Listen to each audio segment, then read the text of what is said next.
Kisah Nabi Ibrahim adalah kisah yang sangat menakjubkan di dalam Al-Quranul Karim. Karena Nabi Ibrahim alaihi salatu wassalam adalah Abul Anbiya, bapak dari seluruh para nabi. Karena setelah Ibrahim alaihi salatu wassalam diutus menjadi nabi dan rasul dan juga ulul azmi, serta dipilih menjadi kekasih Allah Khalilur Rahman, maka nabi-nabi setelahnya semuanya nasabnya kepada Ibrahim alaihi salatu wassalam.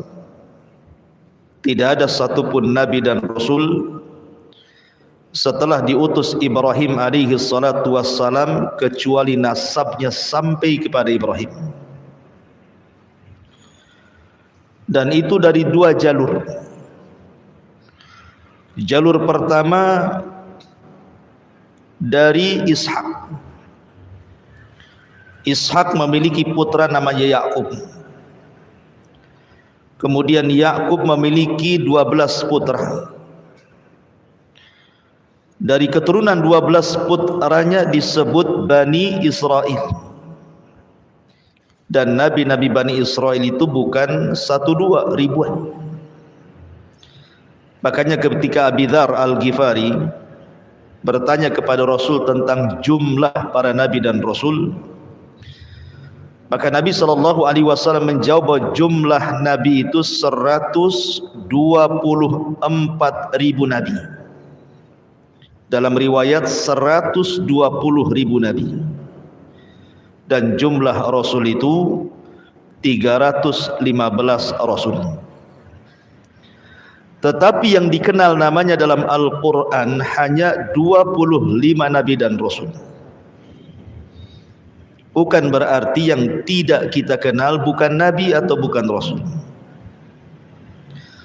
Lah ribuan para nabi itu adalah turunan Nabi Allah Yakub, dan Yakub sendiri namanya Israel. Maka turunan Yakub disebut Bani Israel. Dan Bani Israel ditutup kenabiannya dengan Isa ibnu Maryam. Ini dari jalur Ishak. Kemudian di sana ada jalur yang kedua dari jalur Ismail. Tidak ada satupun turunan Ismail yang jadi nabi kecuali satu, Nabi kita Muhammad sallallahu alaihi wasallam. Makanya Ibrahim itu disebut Abul Anbiya, bapaknya para nabi. Al-Quran menyebut nama Ibrahim itu sebanyak 69 kali. Disebutkan di dalam surah Al-Baqarah 127, 125, 130, 132, 133, 135, 136.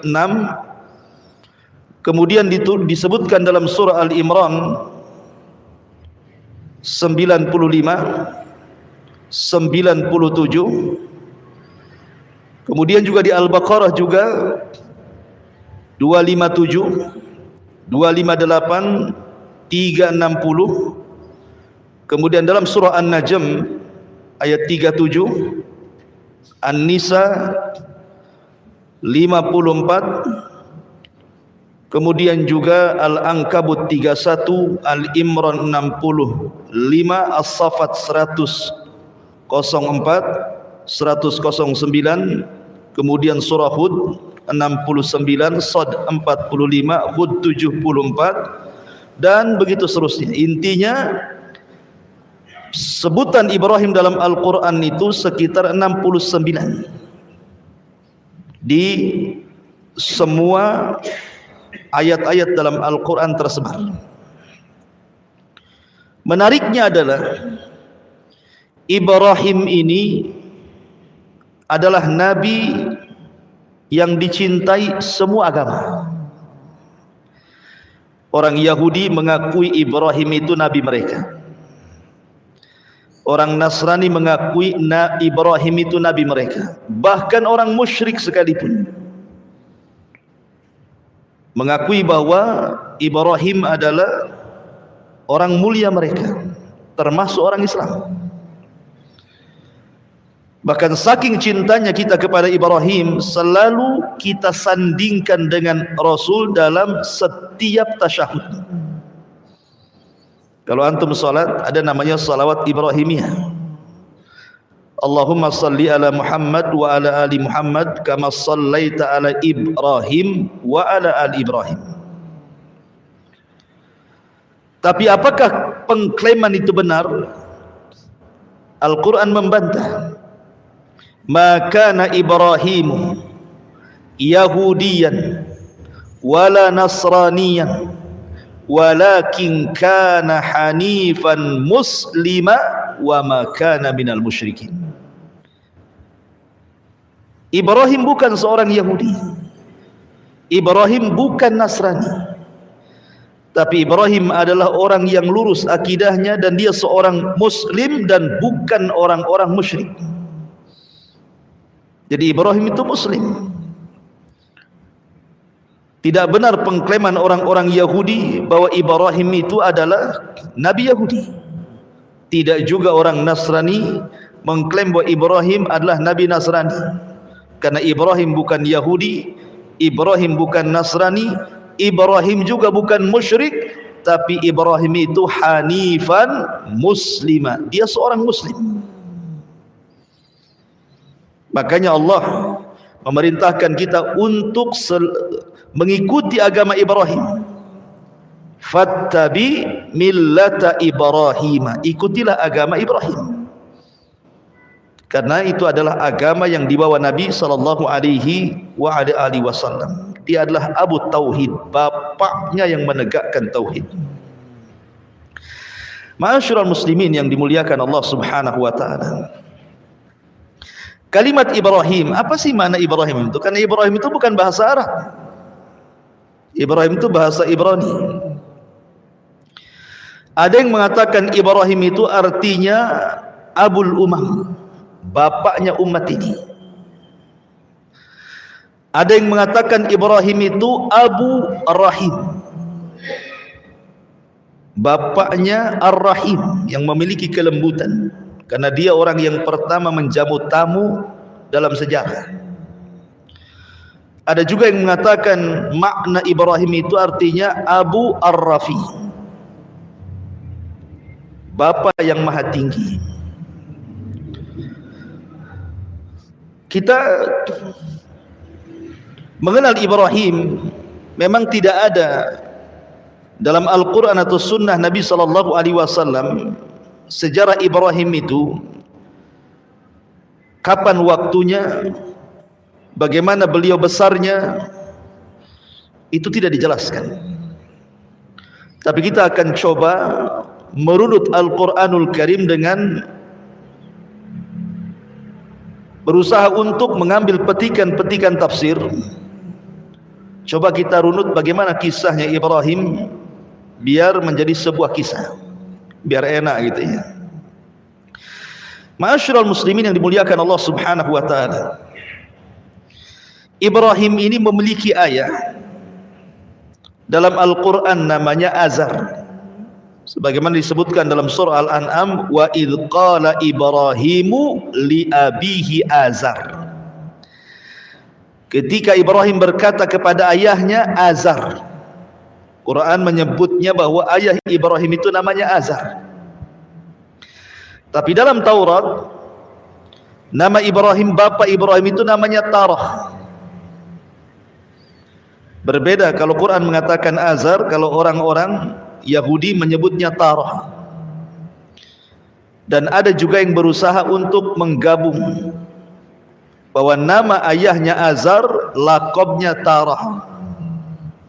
Tapi yang jelas kita ini punya kitab sendiri Al-Quran, maka kita memilih pendapat yang ada dalam Al-Quran. Nama Ibrahim itu adalah Azar.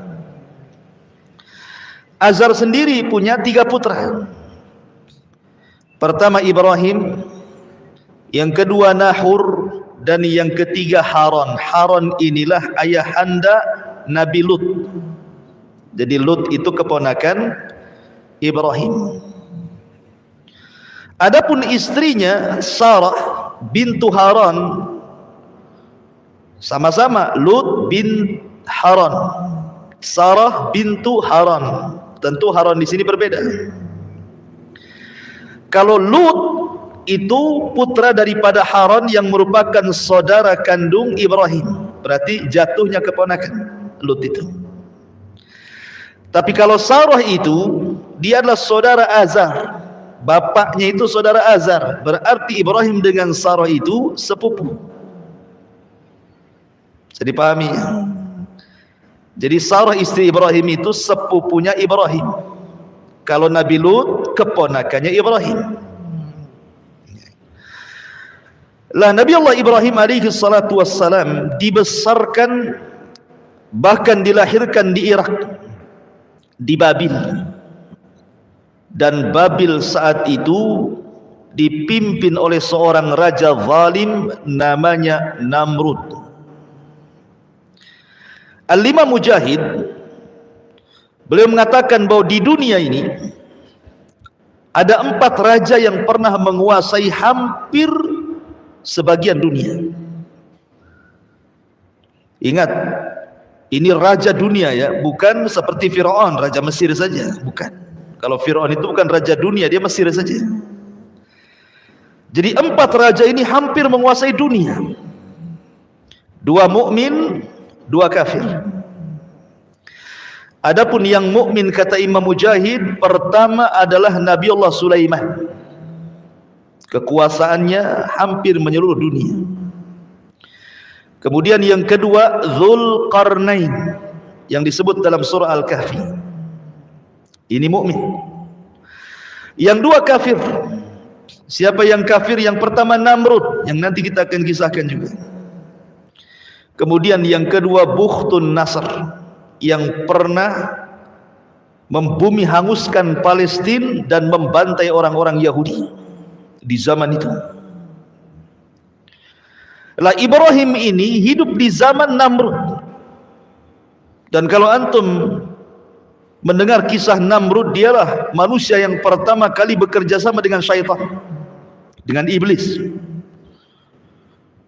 Dan dia yang membunuh bapaknya. Jadi bapaknya dibunuh oleh Namrud karena kerjasama dengan iblis untuk mengambil kekuasaannya. Jadilah Namrud raja dunia dan tidak pernah dikalahkan. Karena dalam riwayat Ismailiyat itu, Israiliyat, Namrud ini orang yang pertama kali mempelajari sihir kepada iblis. Walaupun ini perselisihan panjang para ulama, karena Al-Quran menyebutnya ada kisah Harut Marut.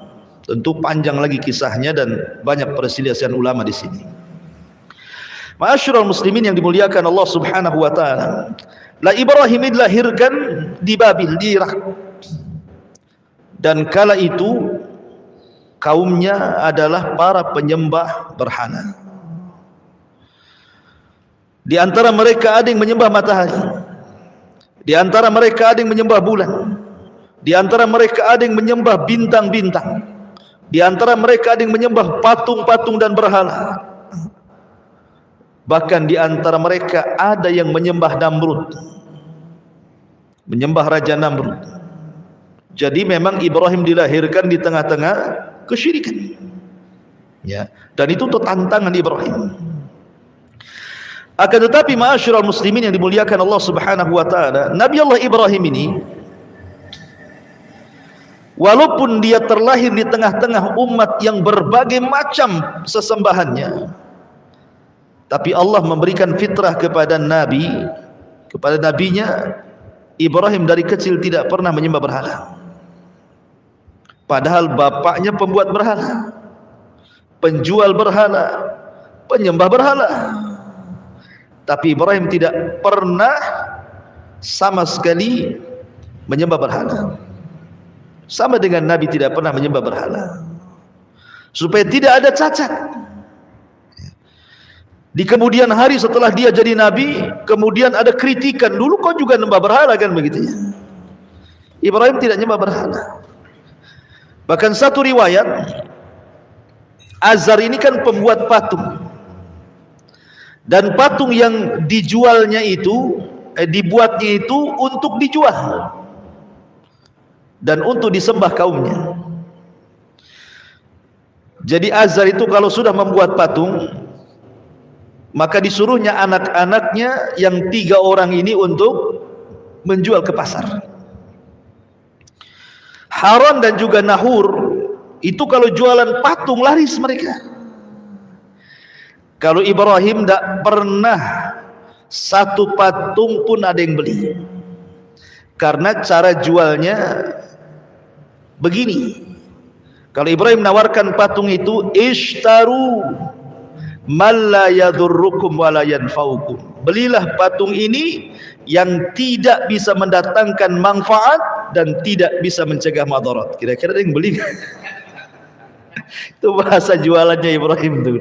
Ya nggak ada yang belilah, bahasa yang seperti itu. Belilah patung ini, tapi patung ini tidak memberikan manfaat kepada kalian dan tidak memberi madarat kepada kalian. Bahkan terkadang patungnya dibawa ke sungai, suruh minum. Ishrab, ishrab, minum, minum katanya. Ya nggak bisa minum lah patung. Ya. Jadi kadang-kadang ayahnya marah karena nggak pernah laku. Jadi dari kecil saja fitrahnya itu sudah menolak berhala Ibrahim itu. Maka disebut hanifan. Hanif itu lurus, tidak pernah melakukan kesyirikan, itu disebut hanif. Hanifan muslimah wa makana minal musyrikin. Sebelum saya lanjutkan kisah Ibrahim ini, Al-Quran banyak memberikan sifat-sifat mulia kepada Ibrahim. Pertama, Allah Subhanahu wa taala katakan, inna Ibrahima kana ummatan qanitan lillahi hanifah. Di sini Allah berikan 3 sifat. Sesungguhnya Ibrahim itu kana ummatan. Apa ummat itu? Ummat itu artinya ar-rajulul al-jami'u li hisalil khairi hatta yakuma maqama ummatin minan nas. Kalimat ummat ini artinya seorang laki-laki yang terkumpul sifat-sifat kebaikan padanya.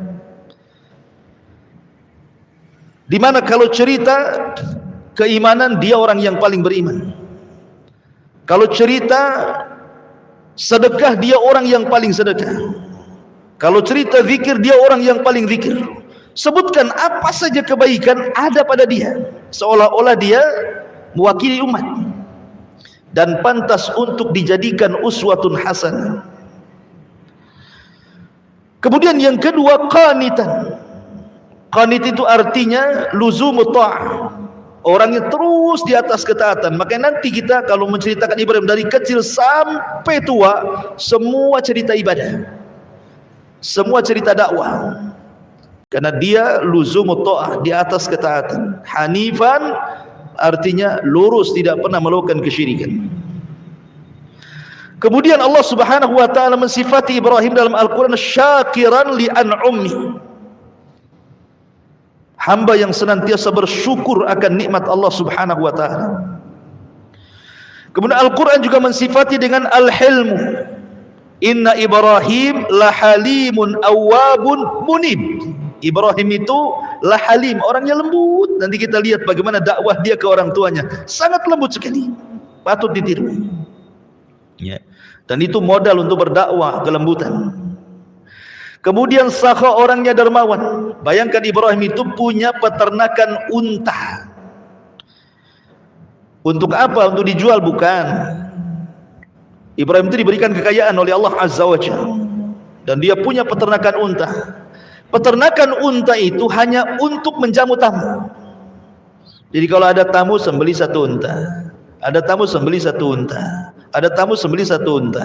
Hanya itu saja, hanya untuk menghormati tamu. Makanya orang yang pertama kali menghormati tamu Ibrahim. Kita mah nggak pernah kalau ada tamu aqua gelas. tamu aqua gelas. Tamu aqua gelas. Nggak pernah nyembeli ayam antum. Lihat Ibrahim ini sampai punya peternakan unta hanya untuk menjamu tamu saja. Luar biasa. Kemudian orangnya sabar. Sabar sekali. Hartanya untuk menjamu tamu, badannya dilemparkan ke api, anaknya disuruh disembelih. Sabar Ibrahim itu orangnya.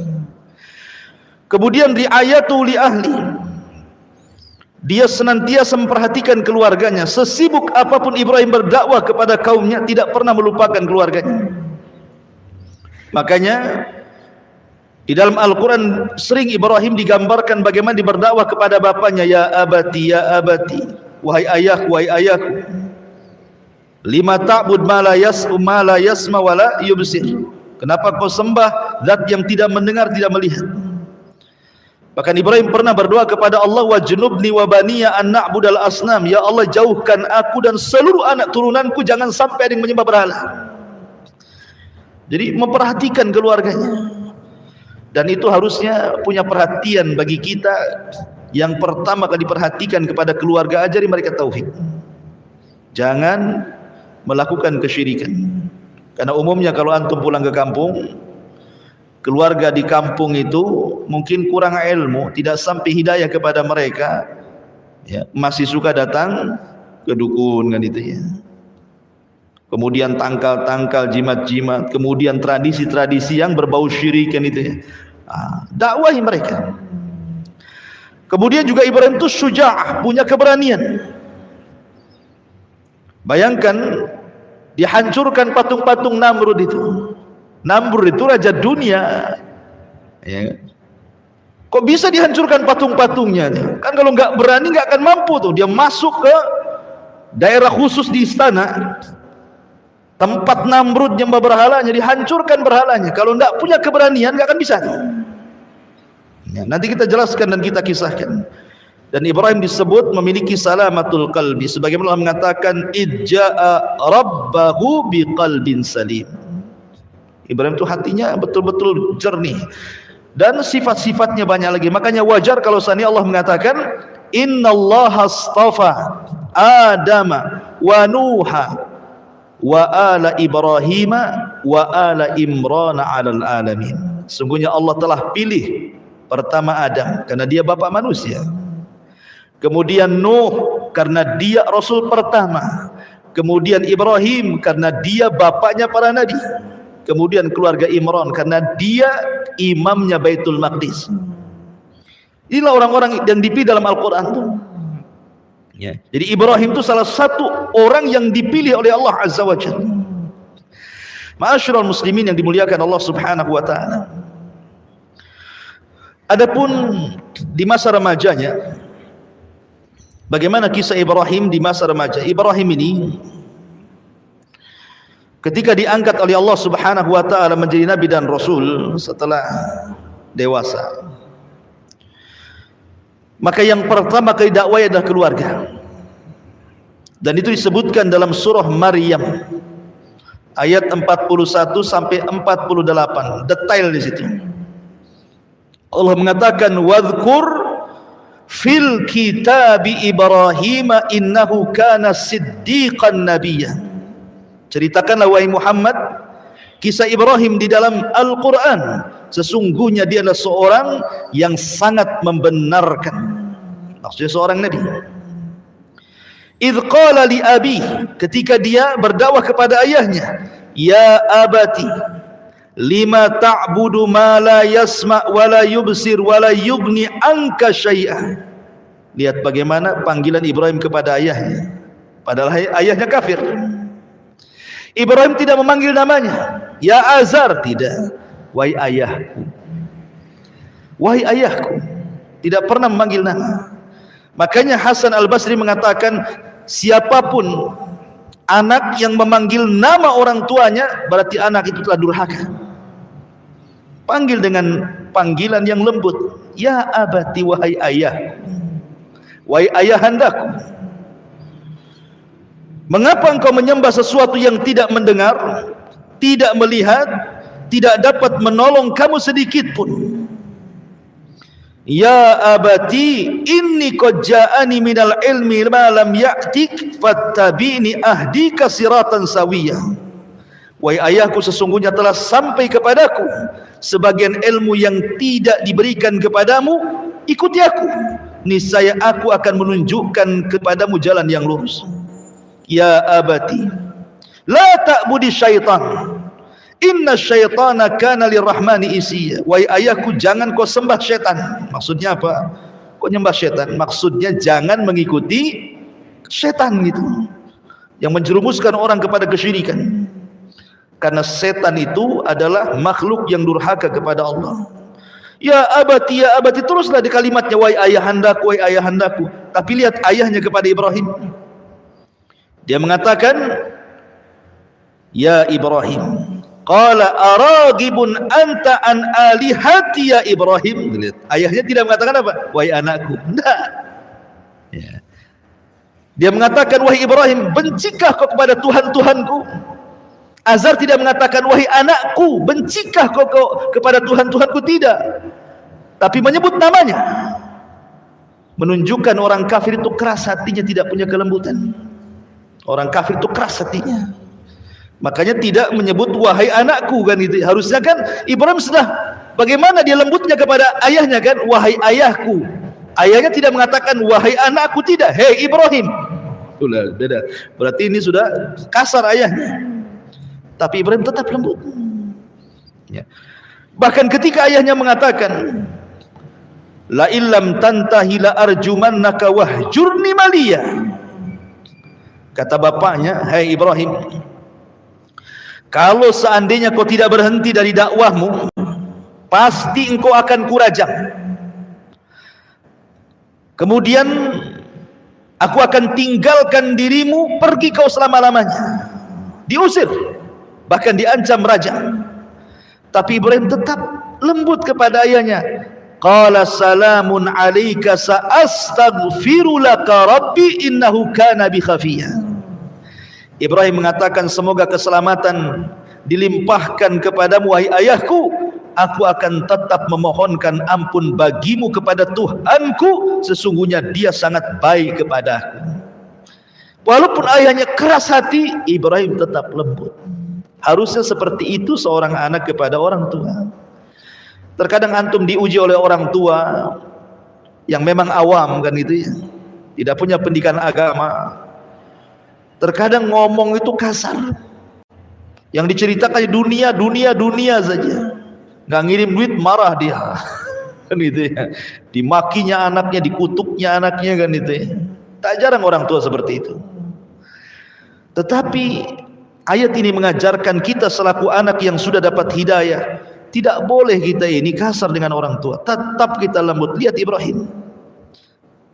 Ayahnya mengatakan ya Ibrahim, dia tetap mengatakan wahai ayah.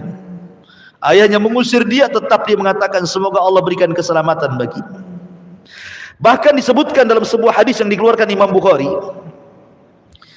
ketika Ibrahim alaihi salatu wassalam pada hari kiamat mendapatkan ayahnya penuh dengan debu rambutnya itu dan menjadi penuh neraka, maka Ibrahim alaihi salatu wassalam mendatangi ayahnya dan mengatakan, alam aqul laka la ta'sini, bukankah sudah kukatakan wahai ayahku di dunia, jangan bermaksiat kepadaku, ikuti aku kan itu ya. Tapi ayahnya mengatakan, fal yaum la a'sik, hari ini aku tidak mungkin bermaksiat kepadamu, aku akan mengikuti apapun yang kau ajak wahai Ibrahim. Tetapi kemudian Ibrahim berdoa kepada Allah, ya Rabb, innaka wa'adtani alla tuhzini yauma yub'atsun. Ya Rabb, bukankah kau sudah berjanji kepadaku tidak akan membuat sedih sampai hari dibangkitkan. Tolonglah ayahku, jangan masuk neraka. Tapi Allah mengatakan kepada Ibrahim, inni haramtul jannata 'alal kafirin. Wahai Ibrahim, ku haramkan surga untuk orang kafir. Ayahmu pasti masuk neraka. Tapi lihat sampai kelembutan Ibrahim ketika nanti pada hari kiamat meminta kepada Allah agar ayah jangan dimasukkan ke neraka kan. Begitulah kelembutan Ibrahim dalam berdakwah gitu maksudnya. Luar biasa. Ya. Ma'asyiral muslimin yang dimuliakan, setelah dia berdakwah kepada keluarga, di sini tidak sebutkan kepada ibunya karena tidak ada kisahnya, semua kepada ayahnya. Kemudian mulailah Ibrahim berdakwah kepada seusianya, kepada teman-teman duduknya. Karena antum pasti punya teman-teman duduk gitu ya, di warung kopi di mana kan adalah ya.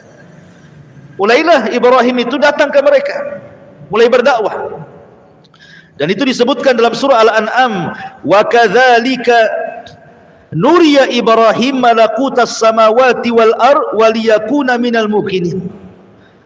Dan demikianlah kami memperlihatkan kepada Ibrahim kekuasaan yang kami tunjukkan di langit dan di bumi, dan agar dia termasuk orang-orang yang yakin. Ketika datang malam, Ibrahim kumpul dengan kawan-kawannya, khusus para penyembah bintang. Datang dia ngobrol, ya kan? Kemudian setelah melihat bintang, kata Ibrahim, hadza rabbi. Oh, boleh jadi bintang itu Tuhan kita. Wah, senang kawan-kawannya. Seolah-olah Ibrahim pro dengan mereka, gitu ya, mengakui ketuhanannya. Karena selama ini mereka tahu Ibrahim itu keras orangnya. Oh, Ibrahim sudah mengakui bahwa bintang Tuhan kita.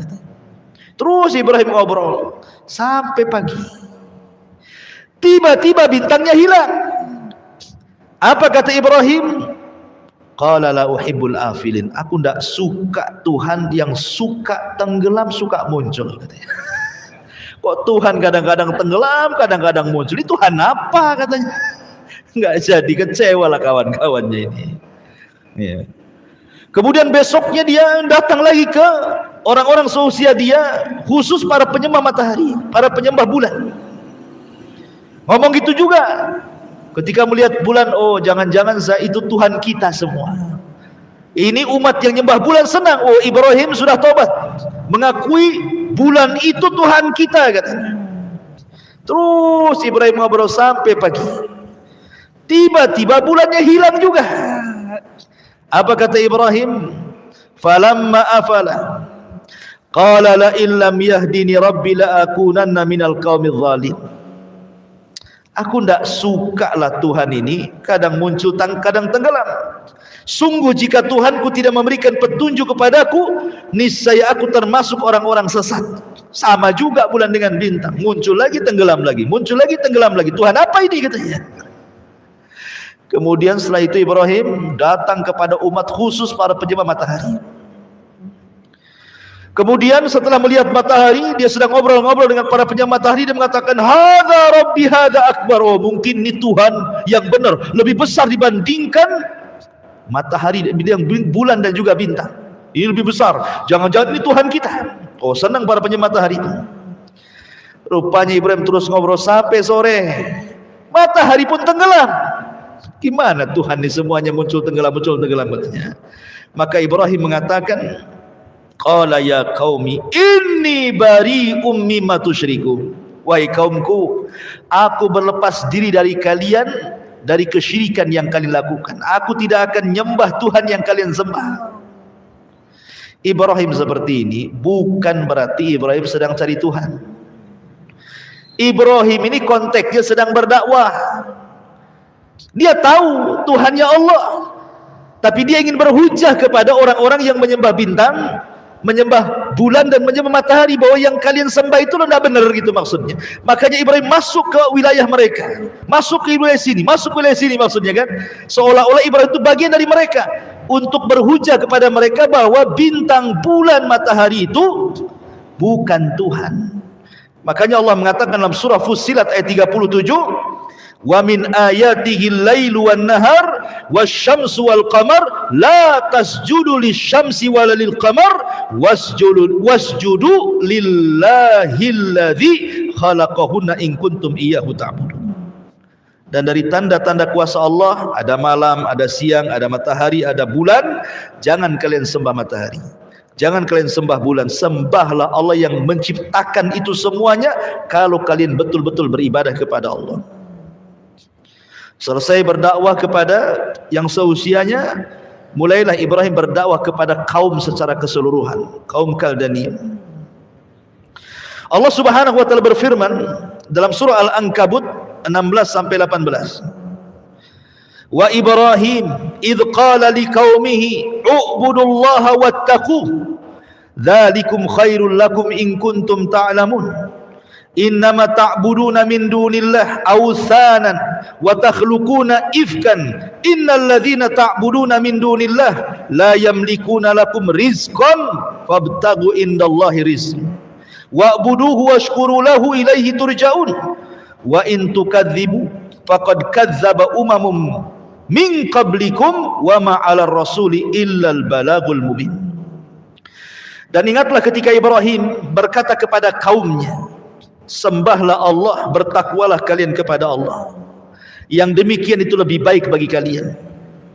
Jika kamu mengetahui sesungguhnya yang kamu sembah selain daripada Allah itu hanyalah berhala-berhala, batu-batu, pohon-pohon saja, dan kamu membuat kebohongan seolah-olah mereka Tuhan, sesungguhnya apa yang kalian sembah selain Allah itu tidak mampu memberikan rizki kepadamu, maka mintalah rizki kepada Allah, sembahlah Dia, bersyukurlah kepada Allah, hanya kepadanya kamu akan dikembalikan. Ibrahim mengatakan, Tuhan yang kalian sembah itu loh nggak dapat rizki. Bahkan disebutkan dalam ayat, seandainya nih ada lalat mengambil satu butir nasi sesajen untuk berhala, berhala itu tidak akan sanggup mengambilnya. Satu butir nasi yang diambil lalat kemudian pergi, berhala tidak akan bisa merebutnya. Nggak percaya, coba aja. Antum kasih sesajen untuk berhala itu, ambil satu nasi, antum pergi, dikejar nggak antum tuh? Kalau dikejar hati-hati antum. Iya. Ma'asyiral muslimin yang dimuliakan Allah Azza wa Jalla, Ibrahim pakai logika itu, berdakwah dengan logika dia kan. Tuhan mulu enggak ada manfaatnya, enggak ada madarat, enggak mendatangkan madarat juga, enggak bisa mendatangkan rizki, ngapain disembah? Ma'asyiral muslimin yang dimuliakan Allah Subhanahu wa taala. Kemudian setelah Ibrahim berdakwah kepada ayahnya, kepada seusianya, kemudian kepada kaumnya secara keseluruhan, mulailah Ibrahim berdakwah kepada Namrud, kepada raja. Ingat, dalam syariat kita afdalul jihad kalimatul haq inda sultanil jair. Seutama-utama jihad itu kalimat yang anda lontarkan dari kalimat kebenaran kepada pemerintah yang zalim, kepada penguasa yang zalim.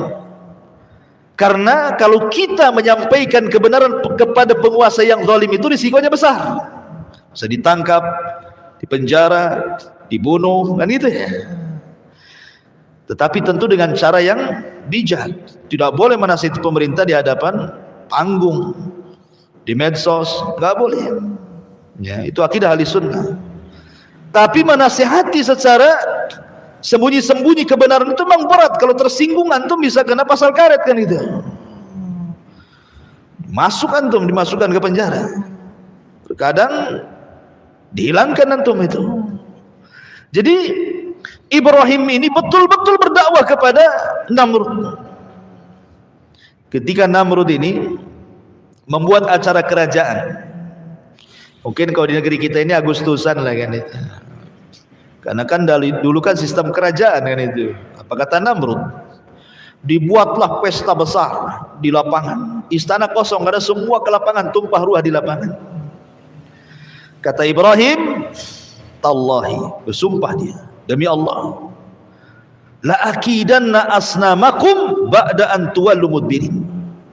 Sungguh aku akan melakukan tipu daya terhadap berhala-berhala kalian setelah kalian pergi meninggalkannya. Jadi ketika istana kosong, betul-betul kemudian ditinggalkan oleh pengurus-pengurus kerajaan dan juga Namrud, kan tumpah ruah di lapangan, Ibrahim masuklah ke dalam istana.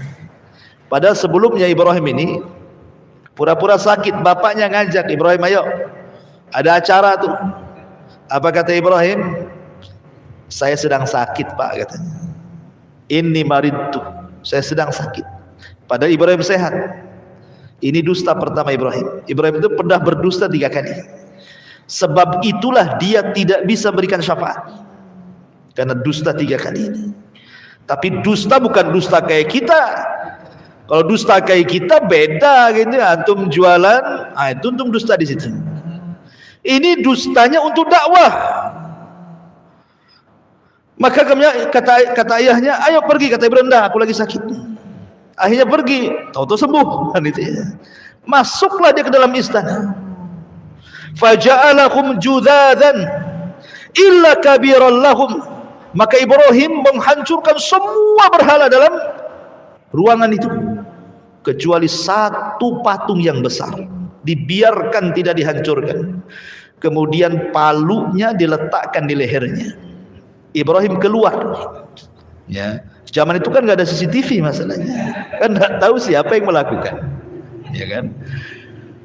Namrud ketika selesai ulang tahun, masuk dia ke ruangan tempat berhalanya, kaget tidak kepalang, bagaimana semua berhalanya hancur kecuali satu. Kata Namrud, siapa yang melakukan ini? Maka diutuslah pasukan-pasukan mata-mata untuk mencari siapa pelakunya. Allah takdirkan, ketahuan pula. Kemudian dikatakan oleh mereka, sami'na fatan yadhkuruhum yuqalu lahu Ibrahim. Wahai raja, kami mendengar ada rupanya anak muda. Fatan, lihat bahasanya, anak muda. Ada anak muda yang melakukan ini terhadap Tuhan-Tuhan kita, namanya Ibrahim. Kata Namrud, tangkap Ibrahim itu. Maunya apa anak itu? Ditangkaplah Ibrahim, diinterogasi. Apa interogasinya? A anta fa'alta bi alihatina ya Ibrahim. Hei Ibrahim, kau ya yang melakukan ini semua. Kata Ibrahim, kejahatan itu kalau harus dibuktikan kan harus ada dua alat bukti. Ini dia kalau di negara kita ya. Mana buktinya? Baik saksi atau tertulis katanya. Tak ada. Justru alat buktinya bukan ada pada saya. Kemudian menunjuk kepada patung. Sebenarnya yang melakukan bukan saya, itu loh yang melakukan. Lihat jarinya 1, 2, 3, 4 ngarah sama dia, jempolnya ngarah sama patung. Itu loh. Ini namanya tauriah. Ya. Jadi Ibrahim mengatakan no, yang sana no, gitu maksudnya ya. Padahal ini jari nunjuk ke dia kan, tapi jempolnya nunjuk. Kenapa demikian tauriahnya? Karena kalau antum megang palu, kalau antum pegang palu pakai jempol saja tidak akan kuat, ya kan? Tapi kalau antum pegang palu dengan 4 jari pasti kuat.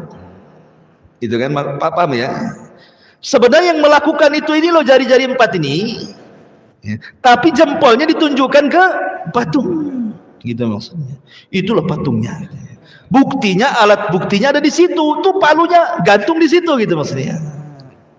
Sebenarnya Ibrahim itu bukan hendak menghancurkan patung. Buat apa dihancurkan coba? Bapaknya pembuat patung, nanti dibuat lagi, dihancurkan lagi, dibuat lagi, sampai kapan? Bukan itu maksud Ibrahim itu. Ibrahim itu ingin membuka otaknya Namrud dan orang-orang yang menyembah berhala. Kalau hanya sekedar menghancurkan patung, besok dibuat lagi, dihancurkan, dibuat lagi, sampai kapan kan itu? Bukan itu tujuan Ibrahim, bukan. Ibrahim itu ingin membuka akal mereka bahwa itu bukan sesembahan yang hak yang kalian sembah. Makanya lihat, perhatikan. Kemudian mereka mengatakan, ketika mereka mengatakan, farajau ila anfusihim faqalu annakum antumuz zalimun summa nukisu ala ru'usihim laqad alimta ma haula'i yantikun. Lihat bahasa mereka.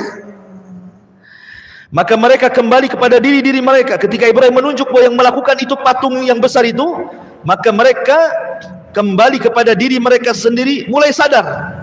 Lalu mereka berkata kepada sesama mereka, sesungguhnya kamulah yang mendolimi diri-diri sendiri. Kemudian mereka menuduhkan kepada menundukkan kepala, lalu berkata, hei Ibrahim, pasti kamu tahu bahwa berhala-berhala itu tidak mungkin bicara. Kamu ngomong yang salah itu yang besar sana, kata kaumnya. Ya tidak mungkin lah saya nanya dia, gitu maksudnya bahasanya. Masa saya nanya dia, kamu sudah tahu dia nggak bisa bicara, katanya. Itu kan sebenarnya dari situ bantahan bagaimana? Loh, kalau sudah tidak bisa bicara ngapain disembah gitu maksudnya.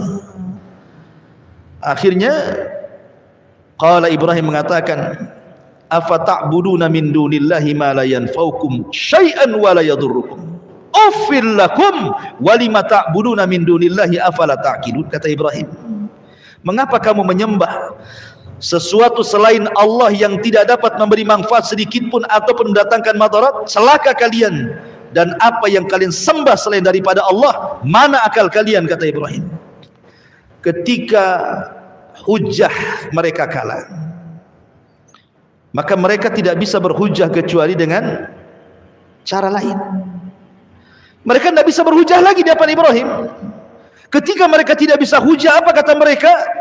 Qalu harriquhu wansuru alihatakum in kuntum fa'ilin. Maka serentak orang-orang mengatakan, bakar saja Ibrahim itu, bantu Tuhan-Tuhan kalian, katanya, kalau kalian betul-betul membela Tuhan kalian, katanya. Akhirnya kemudian Ibrahim pun diadili dan diputus harus dibakar.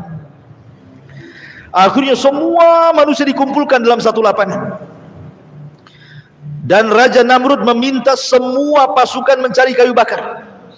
Bahkan setiap satu rumah harus membawa kayu bakar. Bayangkan, setiap rumah membawa kayu bakar. Setinggi apa tuh kayu bakarnya itu? Satu kota Batam setiap rumah bawa kayu bakar, taruh di Engku Putri sana itu. Enggak muat Engku Putri itu, kan itu ya. Dibakar sampai tinggi sekali tuh. Ibrahim belum dimasukkan supaya orang melihat, beginilah orang yang kurang ajar kepada Namrud bernasib sama dengan Ibrahim. Dibuatlah manjanik. Manjanik itu ketepel besar gini, gitu ya. Jadi boleh ketepel taruh sini, Ibrahimnya lempar gitu. Dibuatnya ketepel, taruh di sini Ibrahim, kemudian disaksikan oleh orang banyak, dilempar betul-betul ke dalam lautan api itu.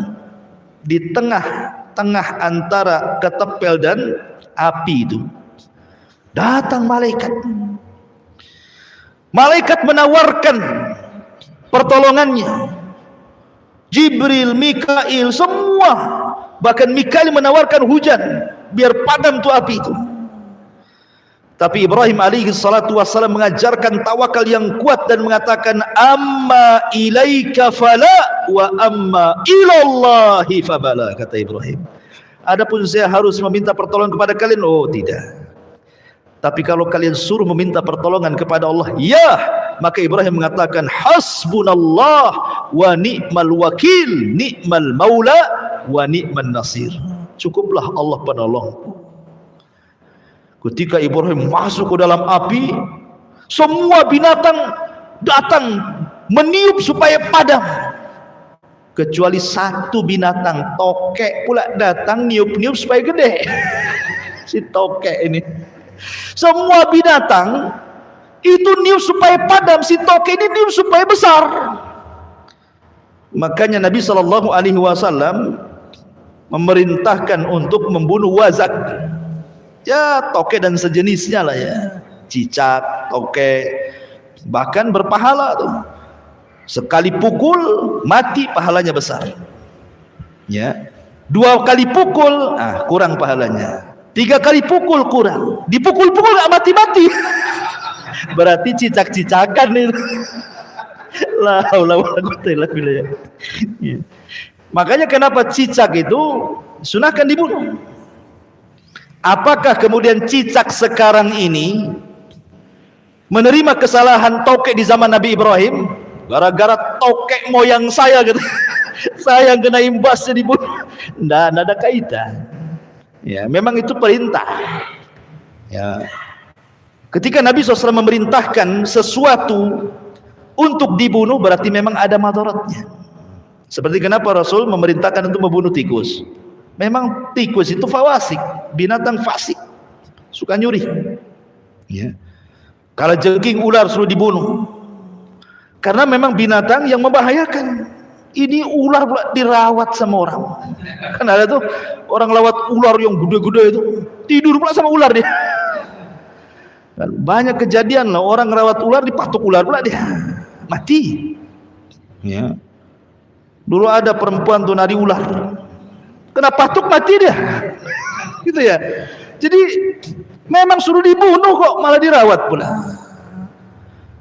Kecuali binatang-binatang yang memang tidak boleh dibunuh. Seperti kodok, nggak boleh dibunuh kata Rasul.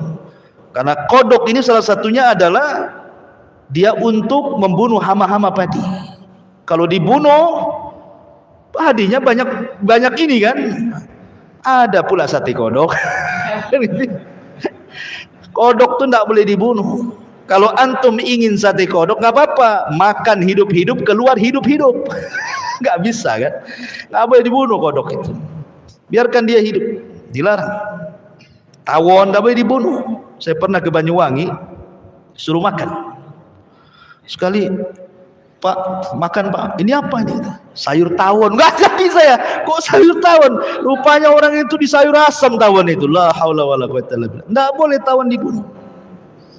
Ya, jadi ada binatang-binatang yang boleh dibunuh, ada binatang-binatang yang tidak boleh dibunuh. Ketika Rasul mengatakan bahwa wazak itu dibunuh, ya kita bunuh. Apa alasannya? Ya, yang jelas setiap binatang yang dibunuh pasti ada madaratnya. Tidak perlu kita katakan karena ini warisan moyang tokek dulu, enggak. Itu ya, kasihan lah tokek-tokek sekarang. Gara-gara moyang tokeknya saya pula yang kena imbasnya kan. Ma'asyiral muslimin yang dimuliakan Allah Subhanahu wa taala. Intinya bahwa Ibrahim masuk ke dalam api. Maka Allah Subhanahu wa taala mengatakan dalam Al-Qur'an, "Qulna ya naru kuni bardan wa salaman ala Ibrahim." Maka ketika Ibrahim masuk ke dalam api, Allah berfirman, "Wahai api." Jadi Allah memerintahkan api, ya api makhluk Allah. Allah sudah berhak memerintahkan makhluknya. Wahai api, jadilah kau dingin. Coba bayangkan kalau ayat sampai di sini titik, bahaya. Satu api dunia bisa dingin, orang nggak bisa ngopi. Seandainya ayat ini sampai di sini saja, wahai api dingin kau, dingin semua. Ya, bukannya kalau kita ini ngerebus apa namanya, ngerebus air, bukan mendidih beku dia, kan gitu ya. Tapi ayat ini tidak sampai di sini. Ayat ini lanjut, bukan hanya bardan saja, wasalaman. Selamatkan. Sebab kalau hanya dingin, Ibrahim bisa mati kedinginan. Makanya Allah mengatakan wasalaman, dan juga selamatkan. Siapa? Ala Ibrahim. Berarti dinginnya api itu khusus untuk Ibrahim, bukan untuk yang lainnya. Berarti tetap panas api itu. Dan jangan pula antum baca ayat ini kemudian antum masukkan telunjuk ke kompor. Qul ya naru kuni bardan wa salaman. Terbakarlah antum. Tidak ada ceritanya. Ya, ini khusus Ibrahim. Antum tidak bisa, walaupun baca ayat ini 1000 kali tetap aja api itu panas. Ya. Ma'asyiral muslimin yang dimuliakan Allah Azza wa Jalla. Kemudian setelah beberapa hari, kan padamnya lama tuh, api segede gitu kan padamnya lama. Sudah padam, abunya pun masih panas kan itu ya. Setelah beberapa hari abunya sudah apa namanya menjadi abu, sudah dingin, manusia itu datang lagi menyaksikan. Bagaimana nasib Ibrahim ini? Tiba-tiba di dalam abu itu keresak, kerusuk, keresak, kerusuk. Rupanya Ibrahim masih hidup. Ya. Ibrahim masih hidup. Coba bayangkan. Harusnya Ibrahim masih hidup, itu mukjizat Ibrahim. Dia tidak mempan dibakar api. Harusnya jadi sebuah peringatan.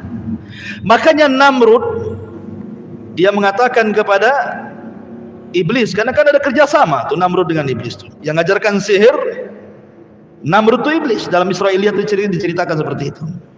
Iblis, kenapa sihir yang kuajarkan kepadaku tidak lebih sakti daripada Ibrahim, katanya. Namrud tuh. Setan ini tidak mau kalah. Ya. Setan tidak mau kalah. Dia mengatakan, kau hanya itu sihir biasa, kamu juga bisa, katanya. Itulah setan. Setan sudah tahu itu mukjizat kan.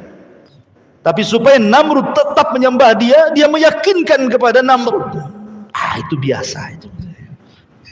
Ma'asyiral muslimin yang dimuliakan Allah Azza wa Jalla.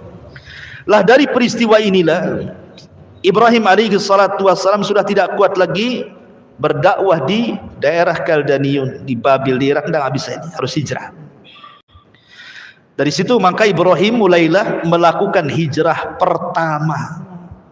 Tidak ada yang beriman di Irak kecuali 3 orang, istrinya Sarah dan Lut. Ya, istrinya dan Lut adalah keponakannya. Hanya bertiga, Ibrahim, istrinya dan keponakannya. Itulah yang beriman. Semua kufur. Kemudian Ibrahim akhirnya hijrah ke mana? Ke Palestina. Setelah sampai di Palestina, ada yang mengatakan bahwa Ibrahim ini kan belum diberikan rizki oleh Allah Azza wa Jalla, masih mengadu nasib di Palestina ini. Apalagi ketika itu terjadi jadab. Jadab itu paceklik yang berkepanjangan, sehingga Ibrahim tidak bisa bertahan lama di Palestina, harus hijrah lagi ke negeri lain. Lah hijrahlah Ibrahim ke Mesir. Rupanya di Mesir itu rajanya zalim, Fir'aun di zaman Nabi Ibrahim itu. Fir'aun itu kan istilah raja Mesir. Jadi raja Fir'aun di Mesir di zaman Ibrahim itu zalim. Salah satu sifat buruknya adalah Sarah ini sudah dikenal kecantikannya. Bahkan ada yang mengatakan bahwa separuh kecantikan Hawa itu diberikan kepada Sarah, sebagaimana separuh ketampanan Adam itu diberikan kepada Yusuf. Karena Adam itu tampan. Makanya kita tidak terima kalau teori Darwin itu kita asumsi. Karena Darwin mengatakan bahwa asal muasal manusia dari kera kan gitu. Kera cakep apa ganteng? Jelek kera pula. Enggak apa-apa Darwin saja yang jelek. Kita orang Islam turunan Adam. Adam tuh cakep, separuh kecakapannya diberikan kepada Yusuf saja. Wanita-wanita bisa ngiris-ngiris jari itu dengan pisaunya. Lah ketika kemudian Ibrahim sampai di Mesir, Ibrahim mengatakan karena raja ini tabiatnya jelek, dia kalau melihat istri orang cantik gak terima, pasti dibunuh suaminya, diambil istrinya ya. Makanya Ibrahim berbohong kedua kali. Tadi yang pertama berbohong di ibunya, di bapaknya, ngajak keluar bilang sakit. Yang kedua berbohong di raja ketika mengatakan tuh patung itu yang nakal, aku ndak nakal katanya. Nah ini yang berbohong ketiga nih, ngomong sama istrinya, raja ini, kalau kau tahu kau istriku, kau akan ditangkap. Katakan kau saudariku. Tauriah juga maksudnya bukan saudari di sini, saudari beneran, maksudnya saudari seagama gitu maksudnya. Tapi katakan kau saudariku, dan jangan kau katakan aku suamimu. Katakan aku ini saudaramu. Tapi karena Sarah ini cantik memang, datanglah prajurit-prajurit raja ini, nggak peduli walau ngaku saudari-saudara, kalau cantik diambil. Kan gitu ya. Diambil akhirnya Sarah ini. Dibawa ke istana Ibrahim, hanya bisa terdiam dan melakukan sholat. Nah, ini pentingnya. Kata Rasul, kalau ada masalah, sholat. Ibrahim lagi pusing dari istrinya diculik sama raja, sholat dia. Wasta'inu bis sabri was sholat. Minta pertolongan dengan sabar dan salat. Datangkanlah Sarah ke hadapan raja. Namanya orang cantik. Ya raja sudah tidak sabar lagi.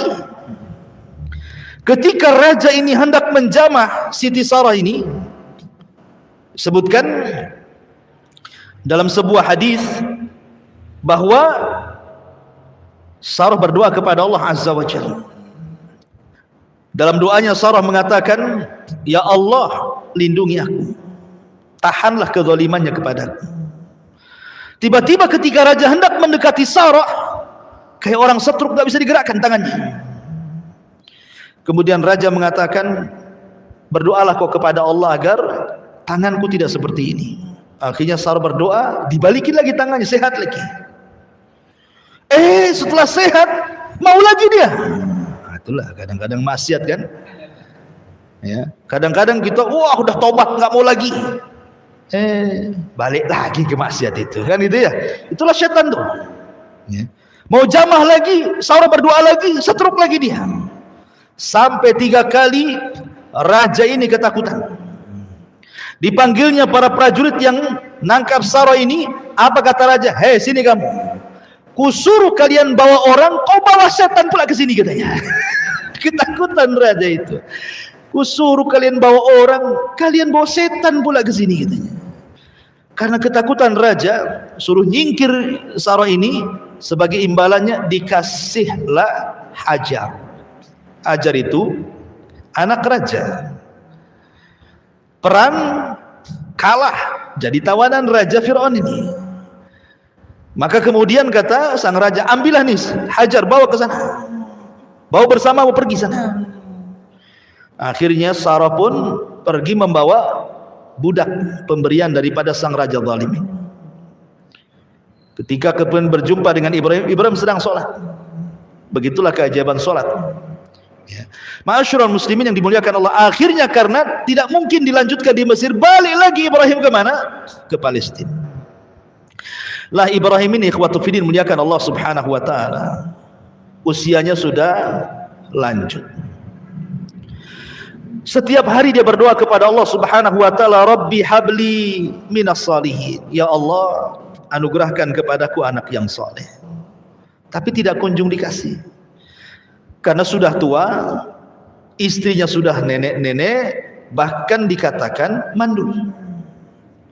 Tapi Ibrahim tidak jenuh mengatakan, Rabbi habli minas salihin, ya Rabb, anugerahkanlah kepadaku anak yang saleh. Kenapa Ibrahim minta yang saleh?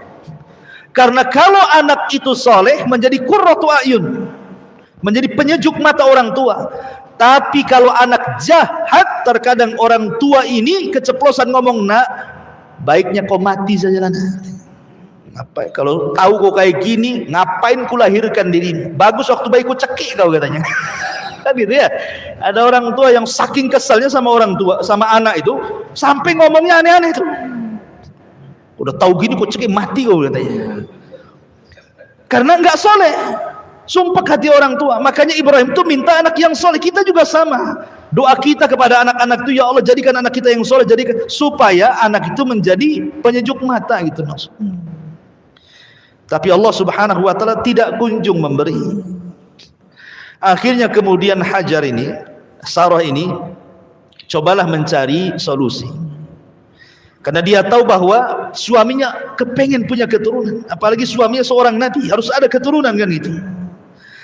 Jadi Sarah ini mengatakan, ya Ibrahim, ambillah budakku ini, Hajar, nikahilah.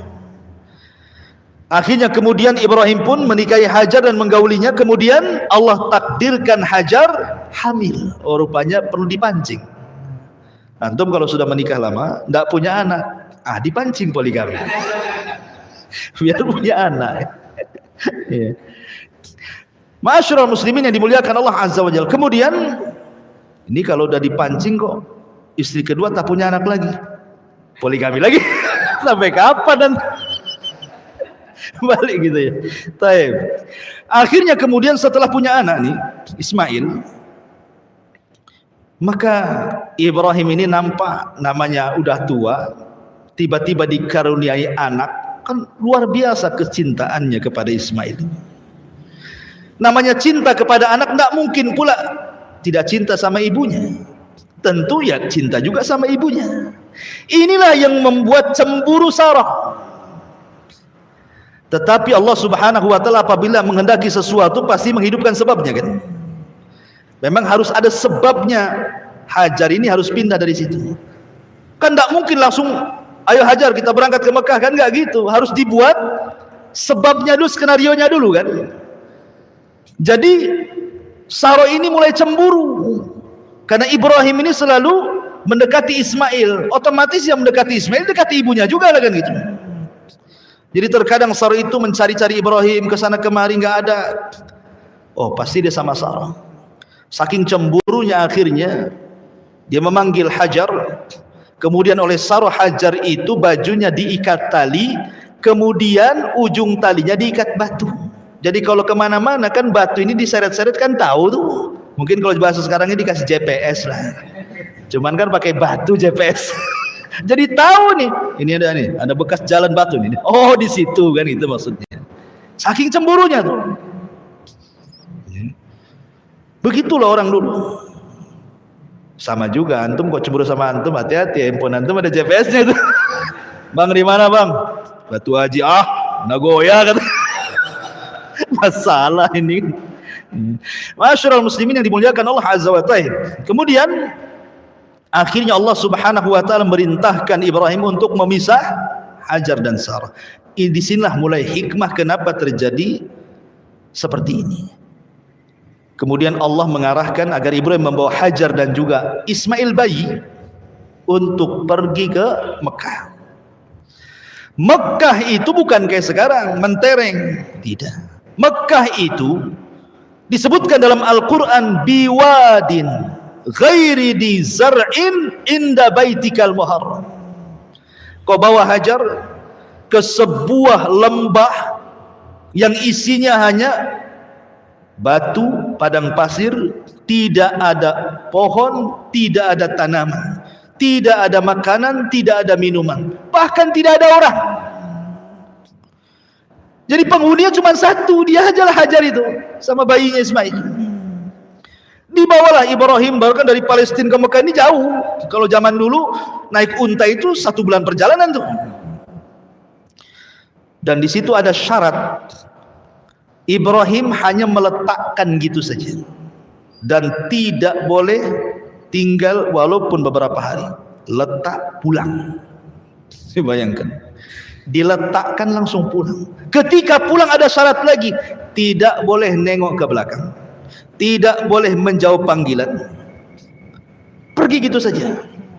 Coba perasaan Hajar digituin. Kalau wanita zaman sekarang, cerai aja bang lah, kan itu kan bahasa kita ya. Apain nggak ada perasaan nih suami nih katanya. Ya kan, kalau dibuat kayak gitu tuh. Karena wanita-wanita di zaman sekarang ini, antum sudah kasih semuanya saja dibilang antum nggak punya perasaan, ya kan? Antum sudah kasih rumah, bulanan antum kasih, jajan antum kasih, anak pun antum kasih. Salah sedikit dibilang apa? Memang abang nggak punya perasaan.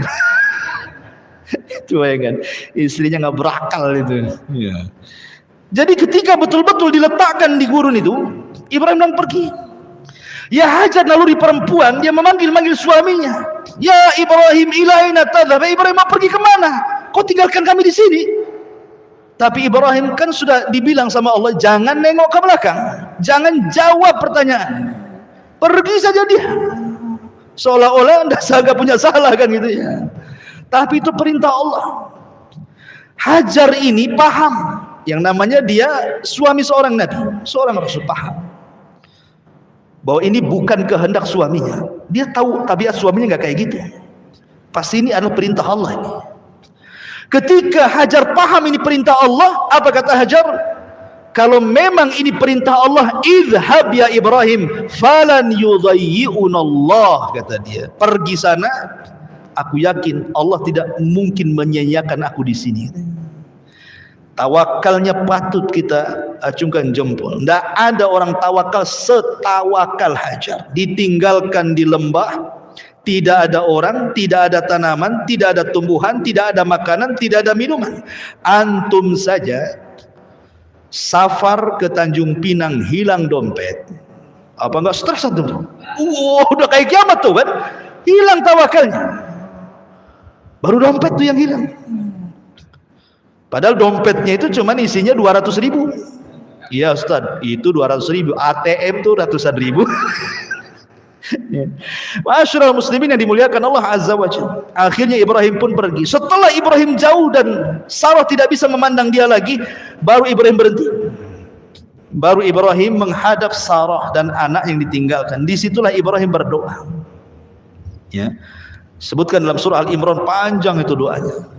Ya Allah, jadikanlah negeri ini penuh dengan berkah, rizki yang banyak, macam-macam keamanan banyak. Antum baca surah Al-Imran. Ya. Kemudian Ibrahim pergi ke Palestina. Ini Hajar ini dengan Ismail hanya bawa bekal cukup 2-3 hari saja. Habis itu habis. Nggak ada makan lagi, nggak ada minuman lagi.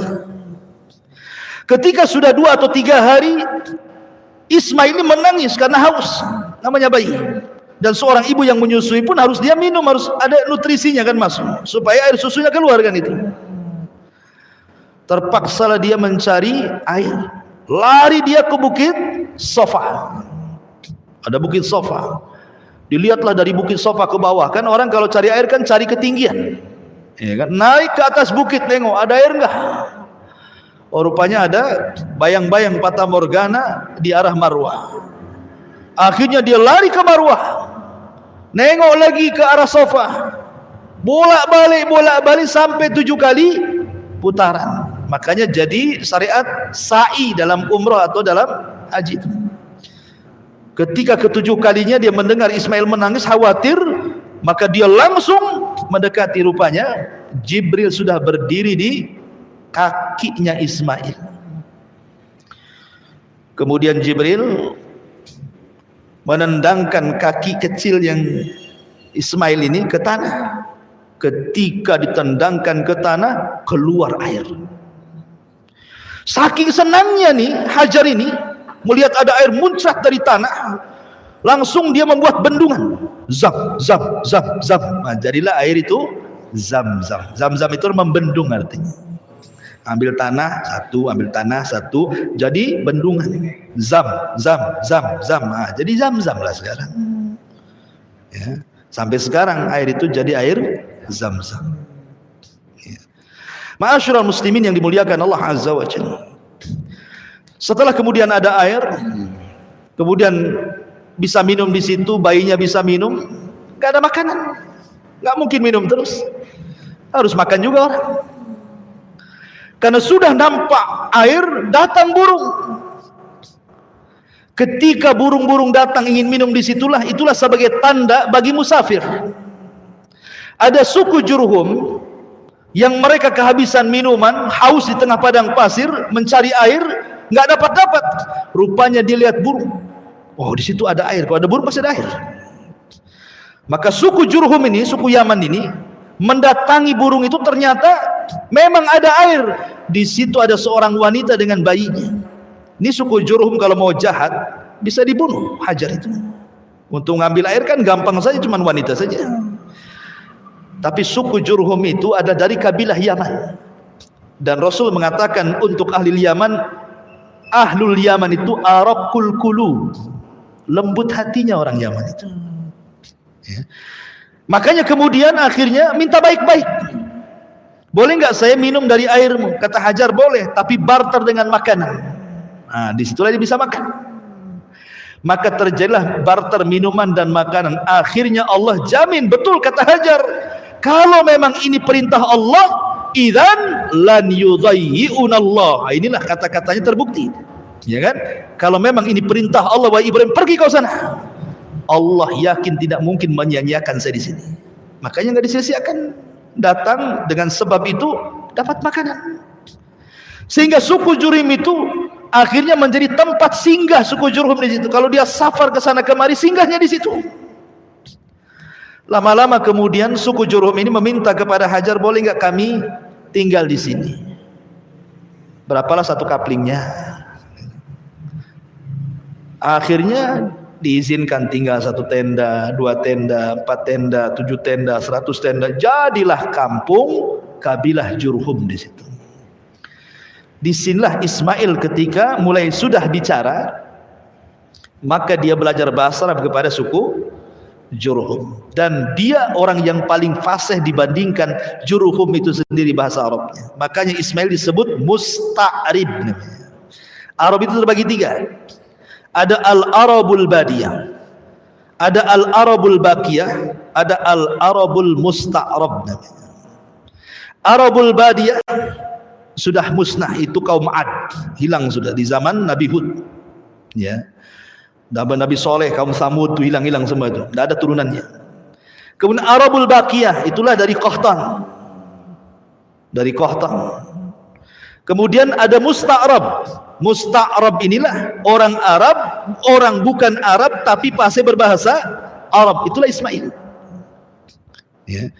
Makanya Ismail bukan Nabi Arab. Nabi Arab itu cuma 4. 1 Hud, 2 Saleh, 3 Syuaib, 4 Nabi kita Muhammad sallallahu alaihi wasallam yang betul-betul lahir di Arab. Tapi Ismail kan lahirnya di Palestina. Dia orang Palestina dia. Ya kan, baru hijrah ke Mekah kan itu.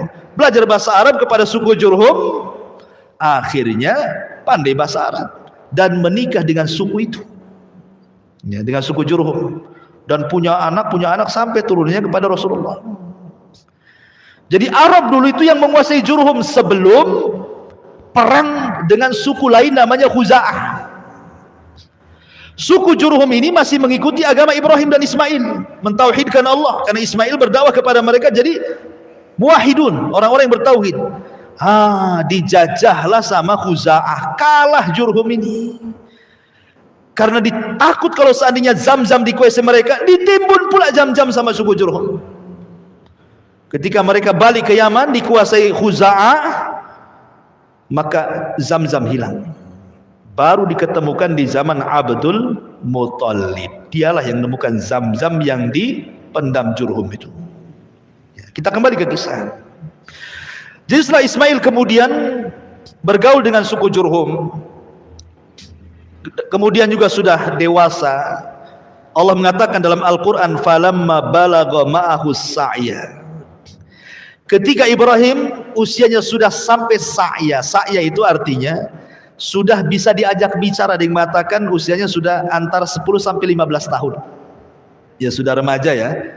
Sudah bisa diajak bicara, dimintai bantuan, diajak diskusi, kan itu usia-usia 10 tahun sampai 15 tahun kan sudah bisa lah orang tua berbicara itu, ngajak bicara itu. Ibrahim ini tidak pernah ketemu dengan Ismail sekian tahun, udah belasan tahun tak pernah ketemu. Sehingga Ibrahim ingin melihat anaknya, berangkatlah dari Palestina ke Mekah. Di malam hari sebelum keesokan harinya dia berjumpa dengan Ismail, mimpi pula Ibrahim ini. Dalam mimpinya dia menyembelih putranya Ismail, betul-betul disembelih.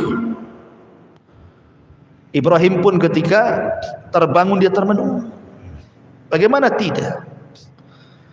Ini bala ujian berat, ikhwan, ya kan? Sudah lama tidak punya anak, akhirnya Allah berikan anak. Kemudian anaknya sudah besar, tahu-tahu mau disembelih. Ini kan ujian besar kan gitu ya. Termenung Ibrahim, tapi karena memang mimpinya para nabi wahyu, mau tidak mau ini adalah perintah. Antum jangan samakan mimpi antum dengan mimpi Ibrahim. Jangan pula antum mimpi nyembelih anak, besoknya ambil pisau pula antum. Mimpi antum dari setan. Kalau mimpi nabi itu dari Allah. Jadi terpaksalah dia harus ngomong. Ketika besoknya ketemu Ismail, oh senang, namanya bapaknya dah lama gak ketemu, istrinya juga, suaminya gak ketemu, kan senang. Maka Ibrahim kemudian harus ngomong walaupun berat. Dibawanya Ismail ke tempat yang lain, dijauhkan dari ibunya. Kemudian ayahnya ngomong baik-baik. Dia mengatakan, qala ya bunai, inni ara fil manami anni adzbahuka fanzur madza tara. Wahai anak, bapakmu semalam tidur bermimpi. Dalam mimpi bapakmu menyembelih dirimu, fanzur madza tara. Bagaimana pendapatmu? Lihat, seorang bapak tidak boleh diktator sama anak. Kan ada tuh orang bapak kalau anaknya salah aja udah main tampar, main maki, main awas kau ya. Oh, udah main awas kau aja tuh. Ya. Tapi diajak ngomong baik-baik. Harusnya seperti itu seorang bapak pada anak. Diajak ngomong baik-baik anaknya, diajak diskusi. Ya. Libatkan diskusi. Menurut adik gimana ya bagusnya? Padahal jelas-jelas kalau dia berpendapat pun tidak bermutu ya pendapatnya. Tapi untuk ngajari dia berpendapat, apa salahnya? Kalau nak, menurut kamu gimana? Nggak apa-apa. Seperti Ibrahim ini ngajak diskusi kan? Fangdur madzatar. Menurutmu gimana nih? Tapi Ismail ini anak dari Hajar yang tawakalnya kuat, anak daripada Ibrahim yang Khalilur Rahman. Dia tidak bercanda, tidak ngasih muqaddimah. Dia langsung mengatakan, ya abatif alma tu'mar satajiduni insyaallahu minas sabirin. Oh, mantap di jawabannya. Wahai bapak, lakukan saja. Kalau ini perintah Allah, lakukan saja. Insya Allah engkau akan dapati aku termasuk anak yang sabar. Lihat bahasanya. Ismail tidak mengatakan if'al ma turid, lakukan apa yang kau mau wahai ayahku. Tapi bahasanya if'al ma tu'mar, lakukan yang diperintahkan. Sebab kalau bahasanya lakukan apa yang kau mau, berarti bukan perintah Allah, ini kemauan bapaknya. Tetapi ketika bahasanya tu'mar, ini perintah, berarti tahu Ismail ini perintah Allah, bukan kemauan bapaknya. Dan lebih hebatnya lagi, Ismail mengatakan insya Allah. Insya Allah ini seolah-olah Ismail ingin mengatakan, wahai ayahku, kalau aku redho untuk disembelih, kau juga redho untuk menyembelih, Allah pun redho aku disembelih, pasti kau dapati aku termasuk anak yang sabar. Tapi seandainya aku redho disembelih, kau juga redho siap menyembelih, tapi Allah tidak redho, ini tidak akan menjadi anak yang sabar. Makanya bahasanya insyaallahu minas sabirin. Ya, itulah bahasa Quran luar biasa. Jika Allah berkehendak, kan itu ya, pasti kau akan dapati termasuk hamba Allah yang sabar. Ismail tidak pernah dia menyekat kalimat itu. Maksudnya tidak ada kata-kata mukadimah. Pak, itu kan mimpi. Enggak lah kan, enggak ngomong gitu kan. Pikirkan, anakmu satu-satunya. Kan enggak ada kan kalimat itu. Anakmu tuh si mata wayang. Kau mau bunuh bantai aku juga. Kan itu. Nanti kau tak punya anak lagi gitu. Tak ada. Ismail ngomong gitu, langsung tegas, jelas. Wahai bapakku, kalau ini perintah Allah, lakukan. Insya Allah anakmu termasuk anak yang sabar. Tidak main tunggu Ismail, pergi dia, datang ke rumahnya, pamitan ke ibunya, ambil tali dan pisau, bergegas dia datang ke ayahnya. Kata Ismail, ya, ini tambang untuk mengingat badanku. Kalau kau tidak ikat aku, bisa saja aku kabur. Ya. Ini pisau sudah kutajamkan, sebab kalau tidak tajam, maka akan lama untuk menyembelihku. Ketika kau sembelih, aku minta 3 syarat. Sembelihlah di tengkuk, jangan di leher. Sebab kalau di leher, engkau akan memandang wajahku, kau kasihan tak jadi. Kalau di tengkuk, otomatis wajahnya terpendam. Yang kedua, sing-singkan baju. Jangan sampai ada satu darah menetes di bajumu, kalau ibuku tahu dia akan sedih. Dan yang ketiga, segerakan sembelihannya. Akhirnya Ibrahim pun betul-betul lah dia letakkan pisau. Betul-betul sudah dijalan-jalankan, seperti sudah digini-ginian pisau itu. Subhanallah, Allah buat tumpul pisau itu. Sebagaimana Allah menjadikan tongkat Nabi Musa ular, sebagaimana Allah jadikan api Ibrahim tidak membakar, Allah pun bisa membuat pisau tajam jadi tumpul. Jadi tumpul, tidak bisa disembelih gini-gini. Ketika betul-betul kesungguhan Ibrahim menyembelih putranya juga nggak bisa-bisa, tiba-tiba Allah Subhanahu wa taala berfirman, "Wa nadainahu ayya Ibrahim qad saddaqta ru'ya."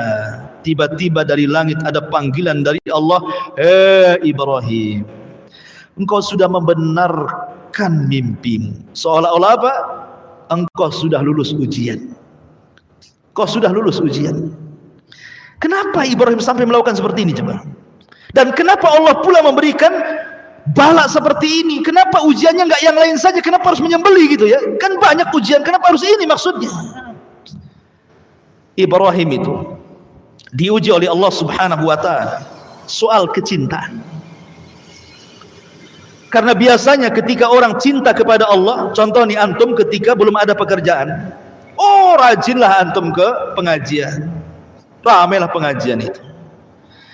Ketika mulai ada tawaran bisnis di luar, ya kan, tawaran bisnis di luar, ya sebulan sekali mulai muncul. Kemana?